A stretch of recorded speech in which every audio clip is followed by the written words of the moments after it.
Hello again. Here we are in the new abode. I know last time I did one of these, we were on the hunt for our apartment here in Tucson, Arizona, and we found it. This is it. This is my favorite part of the whole house, which is the bookshelf. Something that's really cool about living in a van for 3 years is that you forget that you actually have a bunch of cool stuff.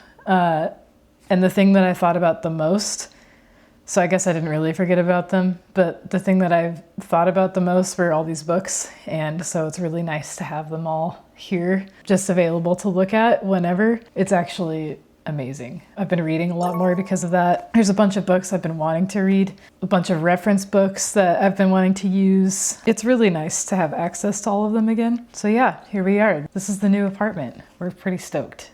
It's sort of the north end of town. So we're actually pretty close to Sabino Canyon, which is really lovely. So we've been birding and hiking there a lot. We're also fairly close to the Sweetwater Wetlands, and a short drive away from Saguaro National Park on either side of the city. So we're in a pretty sweet location in terms of outdoor recreation. So a little bit about what we've been up to. I kind of talked about it in my last post, which basically just went over our travel insanity. We were in California for about, I think it was 8 days. And we mostly were just hanging out with family over Christmas time. We were also there in Thanksgiving. So the whole timing of everything was we were in Tucson, found our apartment, went back to California for Thanksgiving, came back here, settled for about 3 weeks, about 3 weeks, and then went back to California for about 8 days. Came back here, we drove back here to Arizona, and then literally left the next morning, flew out to Texas. So we were here in between Texas and California for a total of 9 hours, which is wild. Obviously, we finished back to sleep. And then we were in Texas for 8 days. Both times were very fun. We spent a lot of time with family, spent some time birding, which was really great. Just kind of going to some of our favorite spots in California and back to an old spot that we had birded before in Texas. So we had a really good time. It was actually great. And obviously family time was really, really nice and needed. So that was great. And then we came home back here to Tucson for 2 days total. One of those days I was extremely sick, which was crazy. We thought we were gonna have to cancel the trip. It was kind of wild. I had body aches and was just down for the count. Luckily, I wasn't yakking or anything like that, but just crazy sinus pressure and body aches. So it was kind of weird. And then the next day I magically felt fine. I don't know. It was very strange. We were a little tentative because I was sick most of the time that we were in Texas, unfortunately. And so it was randomly the last day of me feeling sick that I suddenly came down with it really bad once we got back to Tucson. And then I felt fine. So then we were able to still leave for Nicaragua.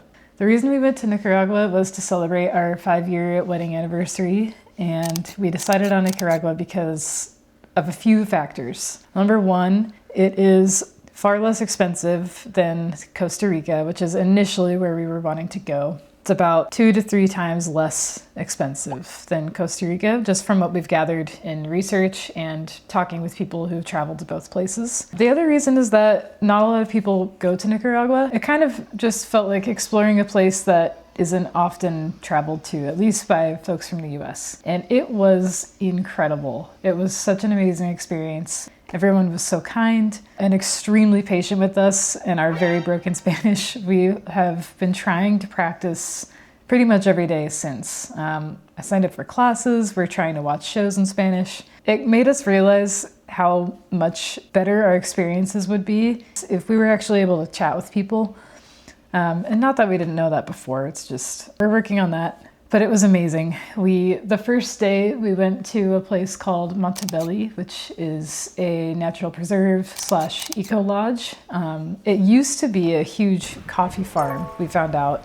And then it since has been converted into a massive wildlife area, which species are now flourishing.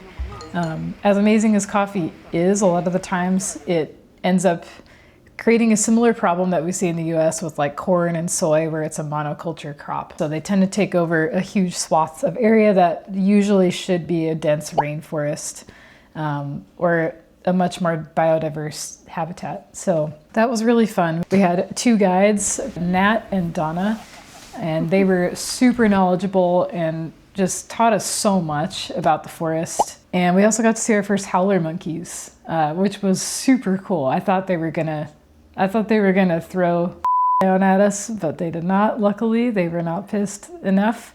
But that was pretty cool. The next place we went after that was Volcán Masaya National Park, which was pretty neat. You get to basically drive right up to the crater of an extremely active volcano, the Santiago crater. And it is one of, I believe, 8 active volcanoes in Nicaragua. So there's a lot of volcanic activity going on there. I'm talking a lot. I need my coffee break. This isn't really coffee hour. This is matcha hour this time around, because I had my morning coffee and then I just got a little distracted by other things. So now here we are, and I'm having a matcha this afternoon. So good.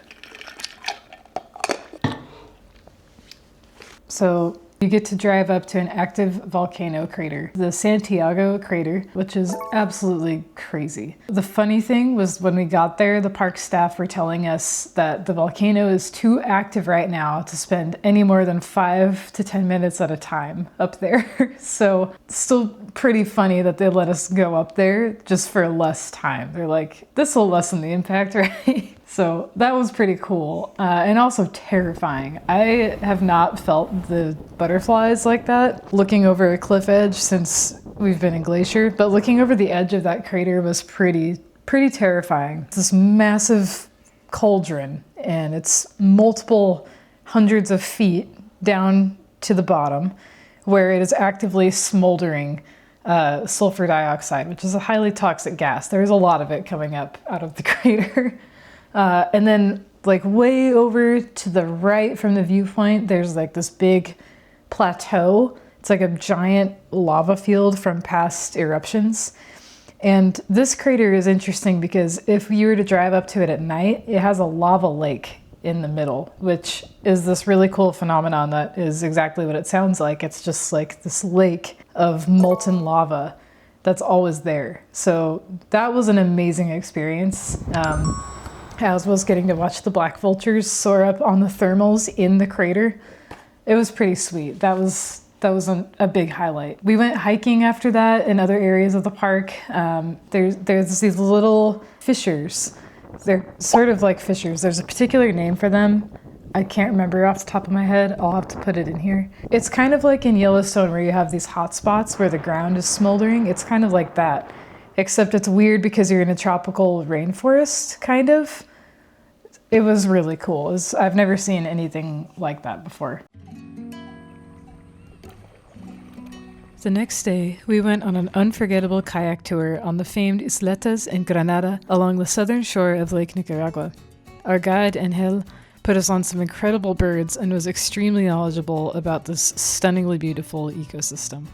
We learned that dragon fruits actually grow as epiphytes on a lot of the trees here as a native plant.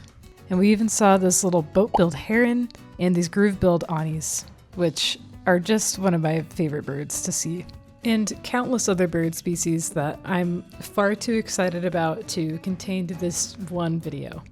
This place was definitely one of the highlights of the whole trip, and so just this alone, along with where we stayed at Calalas Lodge, around Volcán Masaya, even in Chocoyero, and the countless other adventures that we had. They all contain a lot of details that I would really love to share more of in a designated video format. So for now, at least, enjoy this compilation of shots that kind of describe generally where we went, even though I have even more footage that I'm really excited to share with you all. There are just too many details and more stories that I think that they deserve a dedicated video. So enjoy this little montage.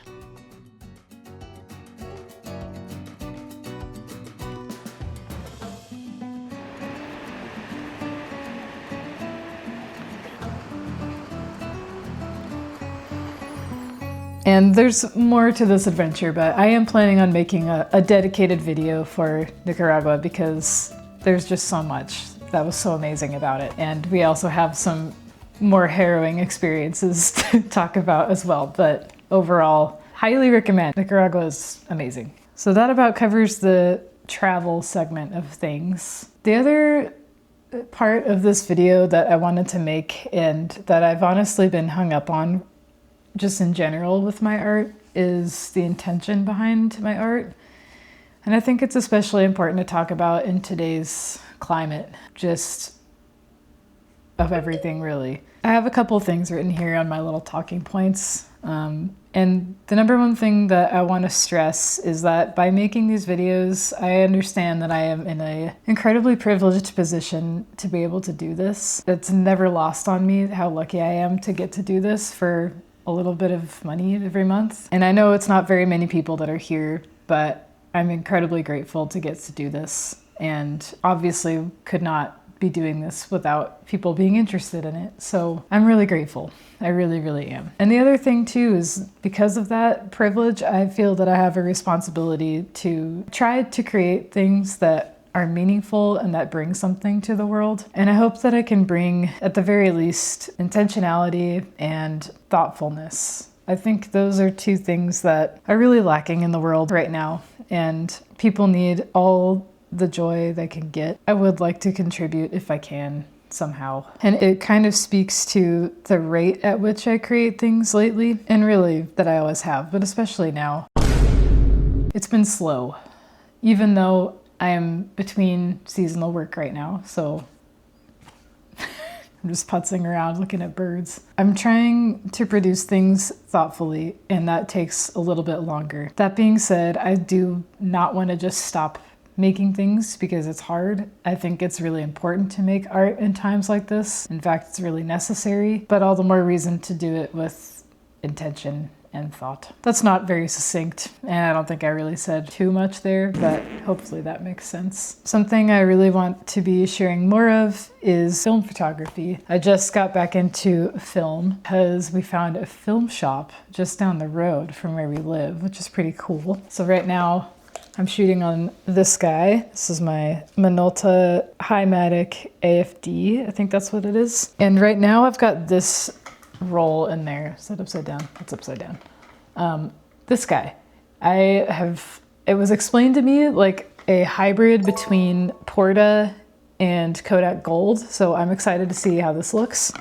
And then the next one I'm gonna shoot with is this one, which I've just heard so much about. Cinestill just seems like a great, very cool film, especially for achieving a more cinematic look because it is cinema film. So excited to use this one too, especially around here in Tucson where it's just super bright. I think this will work really well. I want to be sharing things like this that are just fun and maybe help us all remember that there is a lot of beauty in the world amid all the garbage that's in it. Otherwise, I think that's about it for now. Again, thanks for tuning in. Thanks for being here and for indulging my little video diaries like this. It means a lot if you watched, and if you didn't, that's cool too. I completely understand. So we'll see you next month, and thanks for being here. Bye.